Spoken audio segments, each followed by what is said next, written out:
안녕하세요. 저는 30대의 한 여성입니다.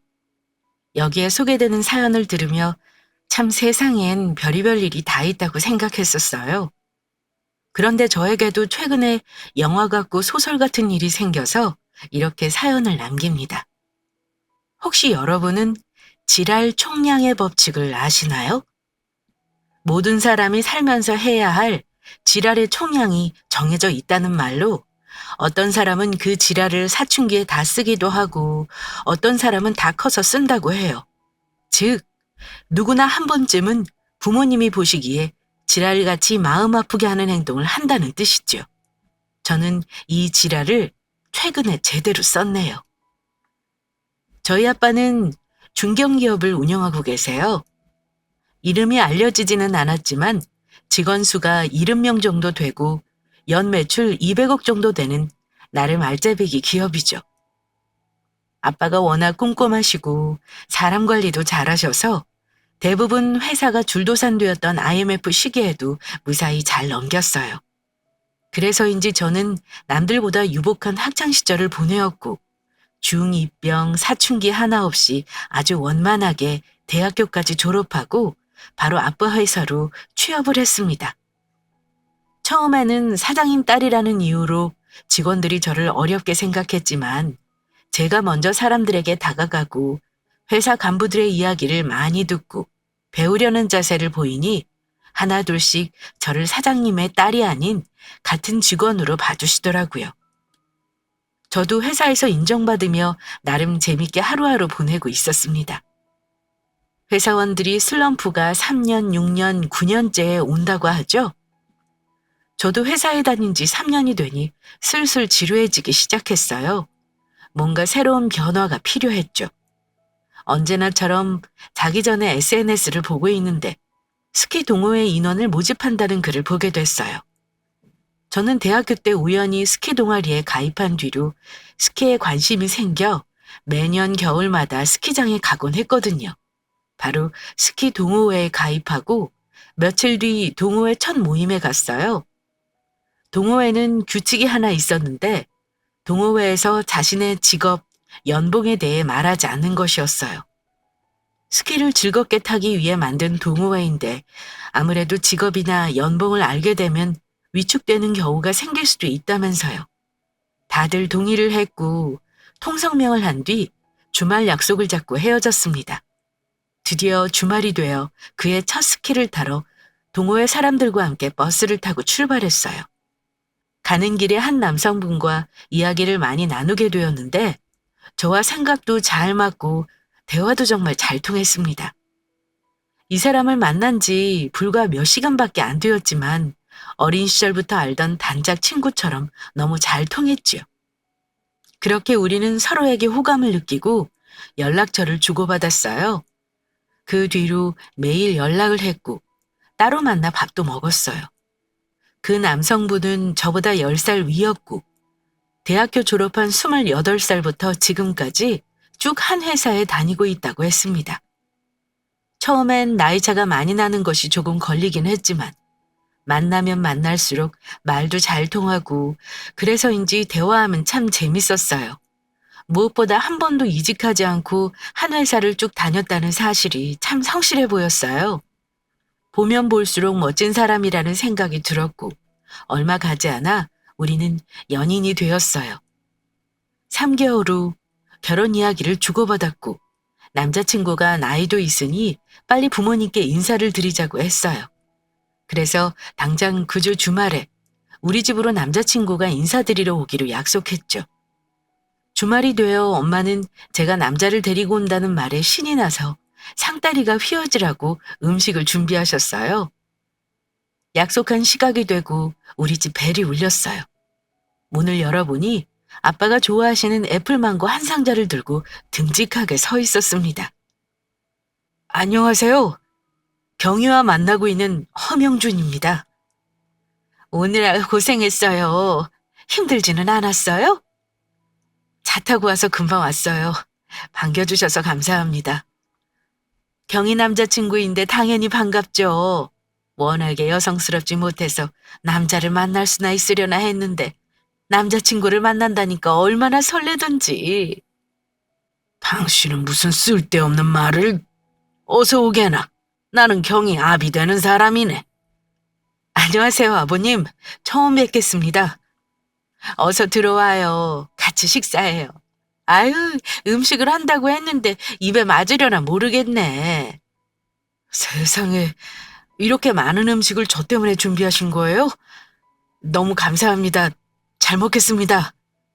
남자친구는 엄마가 준비한 음식을 정말 맛있게 먹었고, 친정 부모님은 편식 없이 잘 먹고 말도 잘하는 남자친구가 마음에 드는 눈치였어요. 어색하지만 불편하지는 않았던 식사가 끝나고 애플망고와 커피를 마시며 더 자세한 이야기를 나눴습니다. 내가 애플망고 좋아하는 것은 어떻게 알고 사왔나? 달고 맛있네. 고마워. 입에 잘 맞으셔서 다행입니다. 혹시라도 맛이 없을까 봐 걱정했어요. 자네 아버지는 뭐 하시나? 회사를 경영하고 계십니다. 회사? 어떤 회사를 운영하고 계시나? 남자친구의 입에서 회사 이름이 나오는 순간 우리 가족은 모두 말을 잇지 못했습니다. 그곳은 바로 아주 오래전부터 아빠 회사의 경쟁업체인 회사였거든요. 아빠는 순식간에 표정이 굳으셨어요. 그 모습을 본 남자친구는 당황한 표정으로 제 얼굴만 보고 있었고 저 역시 너무 놀라 무슨 말을 해야 할지 알지 못했어요. 남자친구가 28살부터 지금까지 다녔다던 회사는 남자친구 아버지의 회사이자 아빠의 경쟁사였어요. 그리고 남자친구는 그곳이 아버지의 회사였기에 이직할 이유 없이 계속 다녔던 것이었어요. 그 경쟁사는 현재 우리 회사보다 매출이 약간 적었지만 우리 회사를 이기기 위해 오래된 거래처까지 빼앗으려 안간힘을 쓰고 실제로도 몇몇 주요 거래처를 빼앗았던 우리로서는 아주 골칫덩어리인 회사였죠. 아버지는 남자친구에게 우리가 왜 이렇게 놀랐는지 이야기했어요. 남자친구도 많이 당황한 눈치였죠. 자네 설마 이런 상황인 거 알고 만난 건가? 아닙니다, 아버님. 저는 경희가 그냥 일반 회사원인 줄로만 알았습니다. 아빠, 나도 오빠가 그냥 일반 회사원인 줄 알았어요. 일단 알겠네. 손님 불러놓고 이런 말 하는 게 실례인 줄은 알지만 오늘은 이만 가는 것이 좋겠네. 나도 생각할 시간이 좀 필요해서. 자네도 생각할 시간이 필요할 것 같고. 남자친구는 일단 집으로 가고 부모님은 저에게 남자친구와 더 마음이 깊어지기 전에 헤어지라고 말씀하셨어요. 아무리 그래도 오래된 경쟁업체인데 어떻게 둘이 결혼할 수 있겠느냐고요. 그러시면서 다음 주에 남자친구 집에 인사드리러 가는 것도 다 취소하라고 하시더군요. 상황들을 보면 당연히 헤어져야 하는 것이 맞긴 하지만 말도 잘 통하고 마음도 잘 맞는 남자친구와 헤어지자니 가슴이 찢어질 것만 같았어요. 혼자 방에 앉아 멍하니 있는데 남자친구에게 문자가 왔어요. 우리 잠시 생각할 시간이 필요할 것 같다고요. 알겠다고 답을 하고 그날 눈물을 흘리며 잠이 들었어요. 그렇게 일주일 정도 지나자 남자친구가 만나자고 연락이 왔어요. 오랜만에 보는 남자친구는 많이 헬쑥해져 있더라고요. 오빠, 일주일 새에 왜 이렇게 야위었어? 너도 얼굴이 야위었어. 우리 이제 어떻게 되는 거야? 사실 부모님께 말씀드리니 내가 좋다면 결혼에 반대하지 않으실 거라던데 너희 부모님은 어떠셔? 우리 부모님은 아직도 완강하게 반대하셔. 너 나랑 결혼하고 싶은 거 맞지? 그럼 지난 일주일 동안 정말 너무 많이 보고 싶었어. 그럼 일단 우리 부모님 한번 만나고 우리 집부터 허락 받자. 우리 부모님이 허락하시면 다시 너희 부모님 설득해서 결혼하자. 어때? 그래, 그래 보자. 한번 해보자. 우리가 이렇게 좋다는데 자식 이기는 부모 없다잖아. 우리는 서로의 사랑을 확인하고 다음 날 남자친구 집으로 찾아갔어요. 다행히 남자친구 부모님은 제가 경쟁업체의 딸인 것을 아시는데도 반겨주시며 우리는 너희가 좋다면 언제든 결혼 허락한다고 하셨습니다. 어머니께서도 집에 여자가 나밖에 없어서 뭔가 쓸쓸했는데 제가 있어서 참 좋다며 가족이 되었으면 좋겠다고 하시더라고요. 그 말이 얼마나 감동이던지요. 남자친구 집에 다녀온 뒤로 결혼하고 싶은 마음이 점점 더 커졌고 저희 부모님께 좀 더 적극적으로 저의 마음을 표현하기 시작했어요. 남자친구도 매일 출근하기 전에 우리 집에 와서 부모님께 아침 인사를 드렸어요. 그렇게 한 달 정도 지났어요. 그날도 역시 아침에 인사를 드리러 온 남자친구에게 오늘 저녁 때 별일 없으면 잠깐 저녁이나 같이 먹자고 하시더군요. 드디어 아빠의 허락이 떨어지나 싶어서 저녁이 되기만을 기다렸어요. 그날 저녁 식사를 마치고 아빠가 조심스레 입을 떼시더군요. 자네, 매일 아침 이렇게 와서 인사하는 모습을 보고 감동하였네. 자기 자신만 아는 요새 같은 시대에 정말 보기 드문 사람이라 생각을 했지. 감사합니다. 나도 안 사람도 정말 많이 고민했는데 정말 미안하지만 아무래도 안 되겠네. 자네 회사와 우리 회사는 물과 기름 같은 사이야. 원수 같은 사이이고 절대 같이 할 수가 없어. 게다가 자네와 우리 아이의 나이 차이는 10살이나 차이가 나. 나이 차이도 그렇고 절대 안 될 것 같네. 그러니 이제 우리 서로 이런 일로 보지 않았으면 하네. 그리고 마음이 더 깊어지기 전에 이제 만나지 말게나. 아빠, 겨우 이런 이야기 하려고 저녁 시간에 오라고 한 거예요? 아버님, 저도 많이 고민했습니다. 아버님 회사와 우리 회사가 절대 공존할 수 없는 상황이라는 것도 알지만 그래도 마음이 접어지지가 않더군요. 경위가 없는 삶은 상상도 할 수가 없어요. 집안 말고 저 자체만 봐주시면 안 될까요? 결혼이라는 것은 가족과 가족이 만나 새로운 가족이 되는 것이네.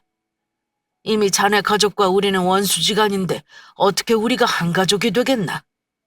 나는 둘을 반대하네. 이제 두 번 다시 우리 보지 말게나. 자네도 우리 경희 말고 좋은 여자 만나 결혼하길 바라네. 아버지는 그 뒤로 우리가 만나는 것을 완강히 반대하셨고 그럴수록 우리는 로미오와 줄리엣처럼 마음이 더 깊어만 갔어요. 이렇게는 안 되겠다 싶어 저는 단식 투쟁까지 했습니다.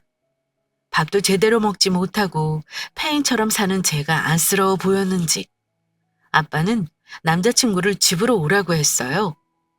자네, 아직도 경희와 결혼할 생각이 있는가? 네, 그렇습니다. 아직도 너무 사랑합니다. 솔직히 말하면 나는 아직 자네가 마음에 들지 않는다네. 자네에게 이런 말하긴 그렇지만 자네 아버지는 이 업계에서 좋지 않게 경영하기로 소문이 바다하거든. 내가 이렇게까지 자네 집안을 좋지 않게 생각하는데도 그래도 결혼하고 싶은가? 아버님, 저희 아버지가 사업에 대한 욕심이 많으셔서 그런 부분이 있기는 하지만 저희 집안 배경 말고 저 자체로만 봐주시면 안 될까요?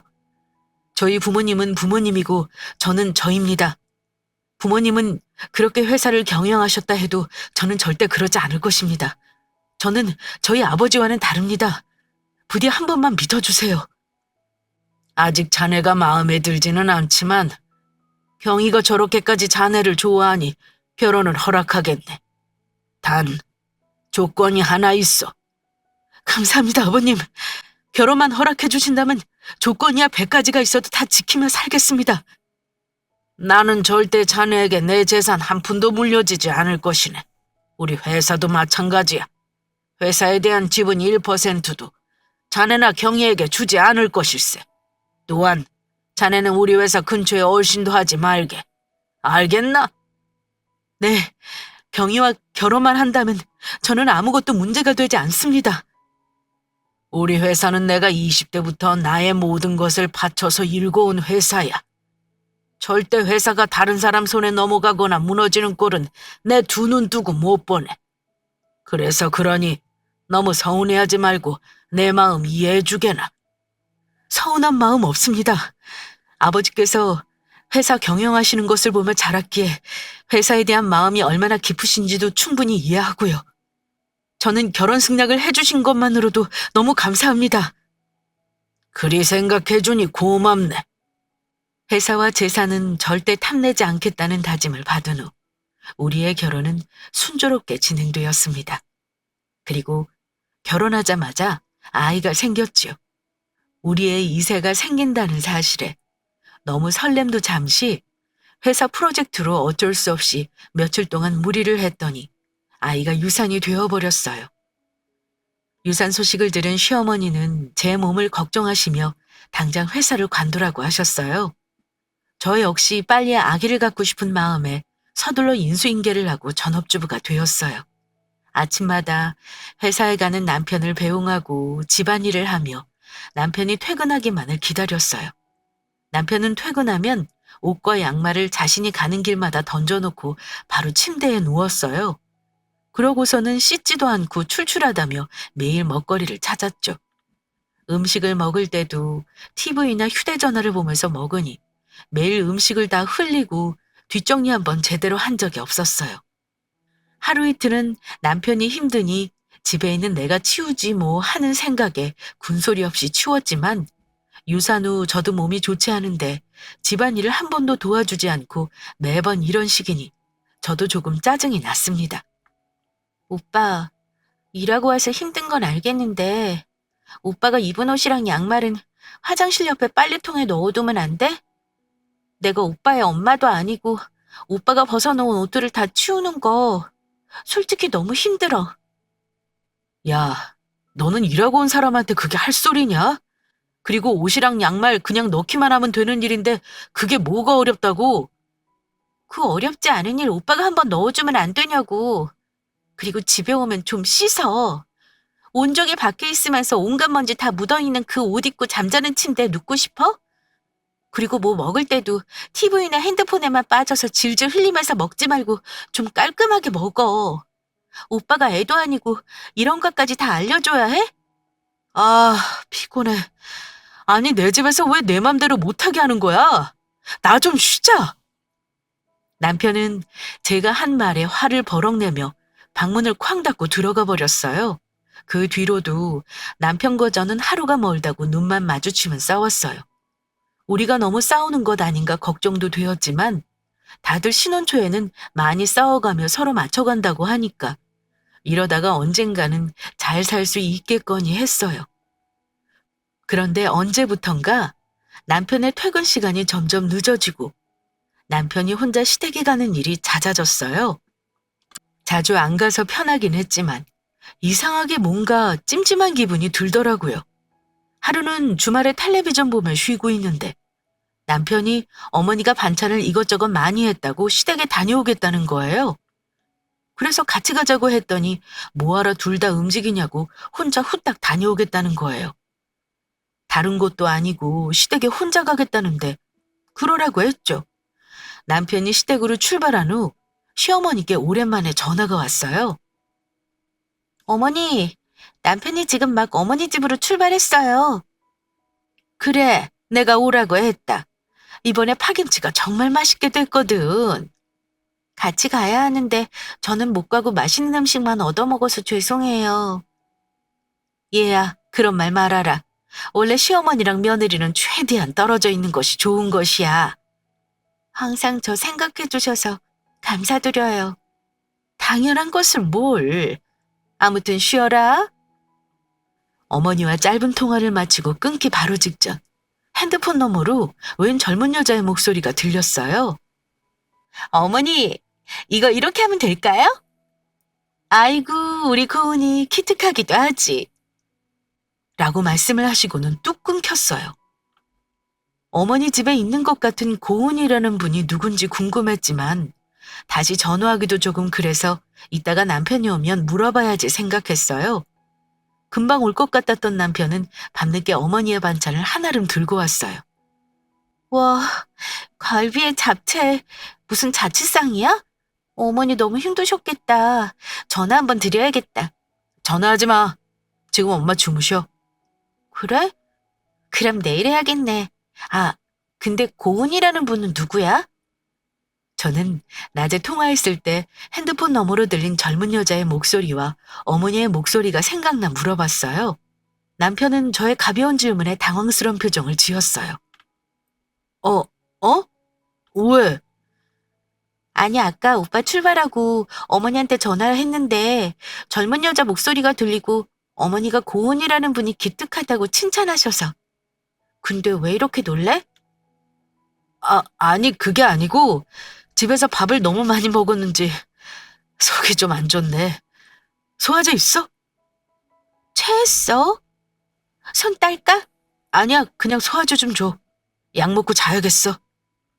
남편은 갑자기 소화가 안 된다는 핑계로 약을 먹고 후다닥 방으로 들어갔어요. 고은이가 누군지 궁금했지만 아는 지인이겠거니 싶어서 그냥 넘어갔습니다. 그 뒤로도 남편은 시댁에 갈 일이 종종 있었고 저도 같이 가려고 했지만 남편도 시부모님도 굳이 올 필요 없다고 하셔서 가지 않았어요. 그러던 어느 금요일이었어요. 엄마가 김장하신다고 별일 없으면 와서 잠깐만 도와달라고 하셨죠. 저는 엄마를 도와드리고 아예 자고 올 생각으로 하룻밤 짐까지 다 챙기고 남편에게 내일 주말이니 친정집으로 데리러 와달라고 했습니다. 친정에 가니 배추는 이미 다 절였고 양념을 버무리기만 하는 상황이었어요. 생각보다 일이 빨리 끝났고 뒤처리한 뒤 자고 가려는데 엄마가 남편 혼자 집에 있으면 안 된다고 어서 가보라고 하셔서 어쩔 수 없이 집에 들어왔어요. 집에 와보니 남편이 퇴근하고 화장실에서 샤워하다가 누군가와 통화하고 있었어요. 저는 내용이 궁금하기도 하고 호기심에 통화 내용을 엿들었어요. 장인어른이 돌아가셔도 나는 회사 절대 못 받지. 결혼하기 전에 장인어른의 재산과 회사 근처에 얼씬도 하지 않겠다고 약속하고 결혼했는데 어떻게 내가 회사를 물려받아? 말이 돼? 어찌됐건 회사를 팔려면 내가 회사를 물려받건 사들이건 해야 할 것 아니야. 아마 장인어른 유언장에도 내 몫은 하나도 없을 거야. 그 유언장을 몰래 없앤다면 모를까. 아, 정말 유언장을 몰래 없애버릴까? 유언장이 회사 금고에 있다고 저번에 경희가 말한 것 같았는데. 장인어른 회사가 내 손에만 들어오면 우리 회사가 엄청 커지는 건데. 나도 장인어른한테 인정받아서 회사 넘겨받으려고 피나는 노력하고 있다고요, 엄마. 저는 남편의 통화 내용을 듣고 너무 놀랐어요. 남편과 시어머니가 저런 생각을 하고 있다고는 상상도 못했거든요. 그 뒤로 하는 내용은 저를 더 놀라고 비참하게 만들었어요. 내가 그때 왜 얘한테 이렇게나 목매였나 몰라. 성격도 너무 별로고 하나부터 열까지 다 마음에 안 들어. 지가 항상 잘난 줄로만 알고 잔소리는 또 얼마나 많은지. 자기도 똑바로 못하면서 맨날 나보고만 이래라 저래라. 일하고 와서 힘들어 죽겠는데 온종일 따라다니면서 땡땡대는데 정말 집에서 숨이 막힌다니까. 내가 요새 살 수가 없어요, 살 수가. 근데 우리 엄마 참 대단해. 처음부터 경희네 회사 인수하려고 경희랑 만나는 거 허락한 거지? 그리고 그때 경희가 유산됐을 때 경희가 회사에 나가서 일하고 있으면 아무래도 내가 직접 회사 넘겨받기 좀 힘들까봐 회사 관두라고 한 거고. 엄마는 진짜 계산도 빠르고 머리도 좋으셔. 내가 엄마를 닮아서 머리가 이렇게 좋은가? 아, 맞다. 오늘도 고은이는 집에 온대? 고은이라는 이름을 듣는 순간 온몸이 굳어지는 것 같고 숨이 안 쉬어지는 것 같았어요. 고은이는 분명히 그때 어머니께서 전화를 끊기 전에 기특하다고 칭찬했던 그 젊은 여자였거든요. 역시 고은이야. 엄마도 고은이가 더 며느리 같지? 경이 얘는 엄마한테 싹싹한 맛도 없고 요리도 얼마나 못하는지. 고은이 봐봐. 얼굴도 고와서 엄마랑 말도 잘 통하고 싹싹하고 말도 잘하고. 그냥 엄마도 내 며느리는 고은이다 생각해. 나도 빨리 장인어른한테 인정받고 회사 물려받아서 아버지한테 딱 드리고 고은이랑 평생 알콩달콩 행복하게 살게. 남편과 시어머니는 고은이라는 여자를 아예 며느리로 생각하고 있는 듯 했어요. 너무 화가 나서 당장 문을 열고 따질까 했지만 지금 남편의 얼굴을 보면 구역질이 날 것만 같아 일단 서둘러 집을 나와 다시 친정집을 향했습니다. 친정집에 가니 아빠도 퇴근하시고 집에 계셨어요. 아니, 경희야, 집에 간다더니 왜 다시 왔어? 얼굴은 또 왜 이리 창백해? 무슨 일 있었니? 엄마, 나 어떡해? 왜? 무슨 일이야? 저는 엄마 품에 안겨 한참을 서럽게 운 뒤 집에서 들은 남편의 통화 내용을 다 이야기했어요. 아빠는 이 얘기를 듣고 이놈 가만두면 안 되겠다고 화를 내셨지요. 당장 잡으러 가려는 것을 엄마는 한사코 말리셨어요. 아유, 혹시나 우리가 오해하는 것일 수도 있잖아요. 오해하는 것이면 우리 상황만 더 곤란해져요. 확실히 그런 생각을 하고 있는지 정확한 증거를 잡아야 해요. 증거? 무슨 증거? 경희가 똑똑히 들었는데 경희가 증거지. 그래봤자 잡아떼면 그만이에요. 경희랑 결혼 승낙받을 때 청산유수로 말하는 거 못 봤어요? 허서방이 얼마나 계산이 빠르고 머리가 잘 돌아가는 사람인데 지금 가서 뭐라고 해봤자 우리만 우스운꼴 될 수 있어요. 게다가 이미 허서방은 우리 회사를 아마 자기 부모랑 함께 손잡고 집어삼킬 계획인가 본데 당신 두 눈 뜨고 회사 빼앗기기 싫으면 확실한 증거를 가지고 와서 오리발 못 내밀게 해야 한다고요. 허서방도 그 부모도 딱 잡아떼면 그만이에요. 그럼 어쩌면 좋겠어? 나와 부모님은 남편이 정말 시부모님과 함께 우리 회사를 노리고 있는지 알아보기 위해 남편을 상대로 연극을 펼치기로 했습니다. 연극의 내용은 이랬어요. 다음 주 금요일 밤에 아버지가 교통사고를 당해 돌아가셨다고 가짜 장례식을 연기하며 남편과 시부모님을 부르는 거예요. 그러고 나서 남편에게는 회사 금고의 비밀번호를 알려주며 거기에 유언장이 있으니 가져와 달라고 하는 것이죠. 그곳에는 아빠의 유언장도 있었고 현금 뭉치도 있었어요. 남편이 과연 유언장과 현금 뭉치를 보고 어떤 식으로 행동을 하는지 지켜보기로 했어요. 이렇게 계획을 세운 뒤 우리는 다음 주 금요일이 되기까지 철두철미하게 모든 것을 준비했어요. 일단 아버지 회사 곳곳 잘 보이지 않는 곳에 몰래카메라를 설치했어요. 그리고 아버지의 금고 안에는 가짜 유언장을 넣어두었죠. 저도 혹시 모를 또 다른 증거를 잡기 위해 쓰레기 버리러 가는 척 나가며 남편 차키를 가져와 남편 차의 블랙박스가 잘 작동되는지 확인했어요. 아빠는 자신의 가짜 장례식을 위해 병원장인 동창을 찾아가 사정을 이야기하고 장례식장 한호실을 빌려달라고 했어요. 워낙에 아빠랑 친하셔서 그런 일이라면 내가 도와야지 하시며 흔쾌히 허락하셨어요. 그리고 완벽한 장례식을 위해 회사 주요 간부들만 불러 상황을 이야기하고 금요일 저녁에 잠깐 도와달라고 부탁하셨어요. 회사 주요 간부들 역시 아빠와 함께 젊은 시절부터 회사를 함께 키워오신 분들이라 회사가 다른 사람의 손에 넘어가는 것을 볼 수 없다며 함께 하겠다는 뜻을 밝히셨어요. 이렇게 모든 준비가 완벽하게 끝나고 드디어 금요일 남편의 퇴근 시간이 되었습니다. 오빠, 어떡해? 아빠가 교통사고로 돌아가셨대. 뭐? 갑자기 왜? 아빠가 오늘 거래처 미팅 갔다가 오시는 길에 화물차랑 교통사고가 크게 났나 봐. 지금 나 장례식장에 가고 있으니까 오빠도 일단 바로 와. 운전 중이니까 시댁에는 내가 바로 전화할게.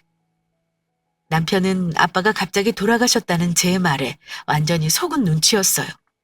이어서 시부모님께도 전화를 드렸더니 시부모님도 놀라시며 지금 바로 가겠다고 하셨어요. 장례식장에서는 남편과 시부모님을 속일 준비가 완벽하게 마쳐졌어요. 아빠는 우리가 준비한 곳 근처에 숨어 계시고 아빠의 영정사진이 걸리고 회사의 주요 간부들은 검정 옷을 입고 기다리고 계셨죠.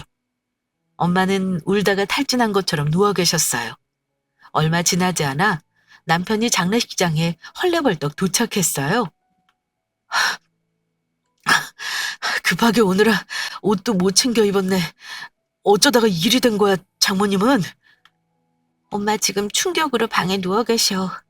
그런데 손님들 많이 오시기 전에 혹시 잠깐 우리 회사에 갈 수 있어? 회사는 왜? 아빠가 유언장을 회사 금고 두셨다고 하셨는데 확실치가 않아서 엄마가 확인을 해봐야 할 것 같으시대. 내가 비밀번호랑 알려줄 테니 오빠가 가지고 와줘. 있을 수도 있고 없을 수도 있는데 금고에 서류 봉투가 있으면 가지고 오고 아니면 집에서 찾아봐야 할 것 같아. 내가 가고 싶은데 지금 엄마 상태가 좋지 않으셔서 내가 옆에 있어야 할 것 같아. 회사 분들은 아무래도 조금 못 믿었고. 그래. 아무리 아버님이랑 오래 일하셨어도 남은 남이지. 내가 얼른 가지고 올게.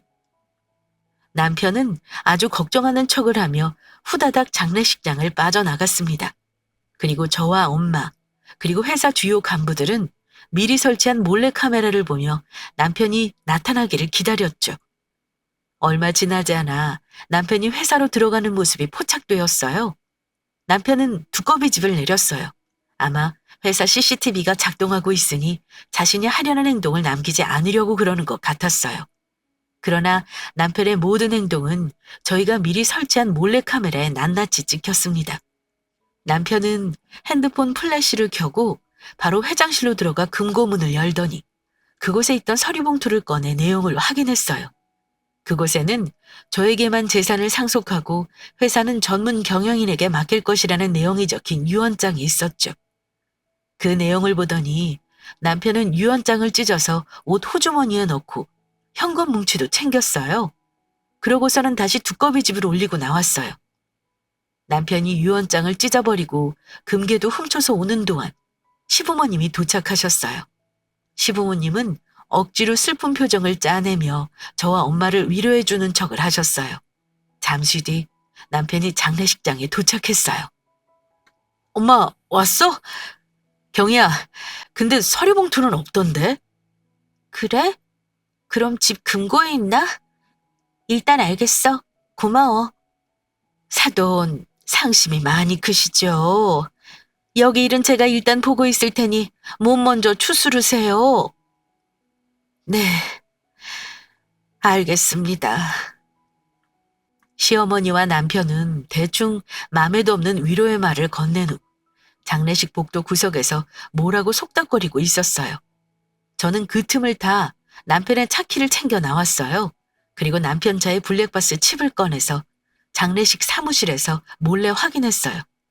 남편은 유언장을 찢어버리고 현금을 훔치고 오는 길에 시어머니와 통화를 했어요. 통화 내용은 정말 충격적이었어요. 엄마, 들었지? 장인어른 교통사고로 돌아가셨대. 방금 경희한테 들었다. 그 영감탱이 그렇게 욕심부리더니 꼴 좋다. 그니까 말이야. 이렇게 죽으면 끝인데 그냥 좀 나한테 주지. 그럼 우리 회사가 인수하면 결국 장인어른 회사도 더 커지는 건데 말이야. 그럼 영감탱이 유언장은 어쩐다니? 아, 안 그래도 유언장 장모님이 가지고 오라고 해서 거기 회사 들렀다가 오는 길이야. 거기 회사 금고에 유언장이 있었는데 역시 내 몫은 하나도 없더라고. 근데 이 집 구석 웃긴 게 유언장을 어디에다가 두었는지도 정확히 몰라서 그냥 내가 찢어버렸어. 뭐? 그거를 그냥 없애버리면 어쩌니? 걱정하지 마.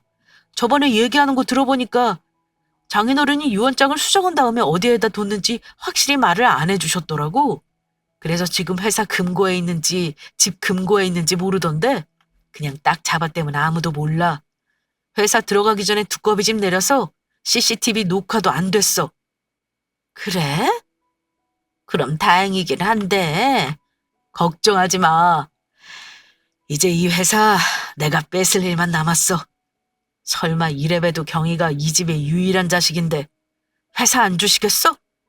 장모님은 내가 구워 삶으면 되고 아버님한테도 말씀드려. 내가 곧 이 회사 접수해드리겠다고 말이야.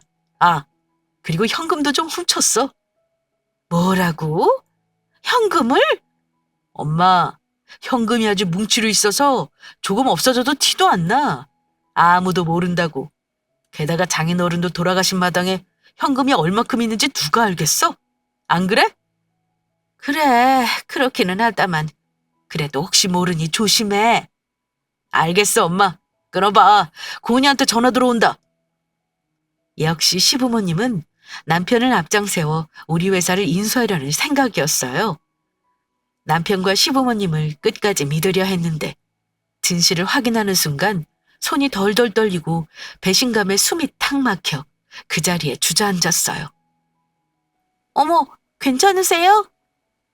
충격에 주저앉은 저를 본 장례식장 직원이 따뜻한 차를 건네주며 잠시 안정을 취하라고 권했어요. 저는 그 직원분께 양해를 구한 후 직원 컴퓨터를 이용해서 블랙박스 내용을 핸드폰으로 옮겼습니다.